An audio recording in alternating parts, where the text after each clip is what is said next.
మనకి ఈ చేతులు కాళ్ళు అవి తిమ్మిర్లు అయ్యి వచ్చేసి నీరసంగా అది ఉంటుంది చూసారు, వాటికి సంబంధించిన కంప్లైంట్ అనమాట అండి, నర్వ్స్ వీక్నెస్ సంబంధించి.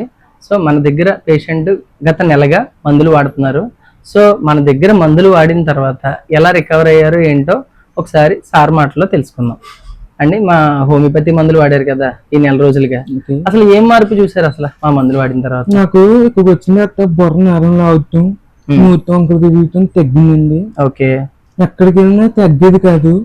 ఇక్కడికి వచ్చిన తర్వాత నాకు రిజల్ట్ వచ్చిందండి, నాకు బాగా తగ్గింది. ఓకే, పర్లేదా? మా యొక్క మందులు వాడాక నీరసం అది ఎలా ఉంది? నీరసం అన్ని కానీ ఏమీ లేదని తగ్గిందా? మా యొక్క మందులతో సంతృప్తి చెందారా? చెందండి. మీ బంధుమిత్రులకి ఎవరికైనా తెలియజేస్తారా మా ఒక హోమియోపతి గురించి? చేస్తాను. ఓకే, సో ఇలా మీరు కూడా మందులు పొందాలంటే పైన నెంబర్ కాంటాక్ట్ చేసి డైరెక్ట్గా మీ దగ్గరికి పోస్టల్ ద్వారా పొందొచ్చండి. లేదా పరిసర ప్రాంతాలలో అయితే డైరెక్ట్గా వచ్చి నన్ను కలిసి మీ యొక్క సమస్యను తెలిపి ఎలాంటి సమస్యకైనా పూర్తి పరిష్కారం హోమియోపతిలో ఏ సైడ్ ఎఫెక్ట్ లేకుండా పొందొచ్చండి. ఇలా ఎంతోమంది మన దగ్గరికి వచ్చి వాళ్ళ యొక్క సమస్యలు తెలిపి పూర్తి పరిష్కారం హోమియోపతిలో పొందుతున్నారండి, ఏ సైడ్ ఎఫెక్ట్ లేకుండా. సో మీరు కూడా వాళ్ళలో ఒకరు కావచ్చు. Visit doctor Loknath, BHMS CCMP PG diploma diabetology. నా యొక్క యూట్యూబ్ అండ్ ఇన్స్టాగ్రామ్ ఛానల్లోకి వెళ్ళి చూడండి, ఇలాంటి లైవ్ అండ్ జెన్యూన్ కేసెస్ మరెన్నో ఉన్నాయి. Thank you.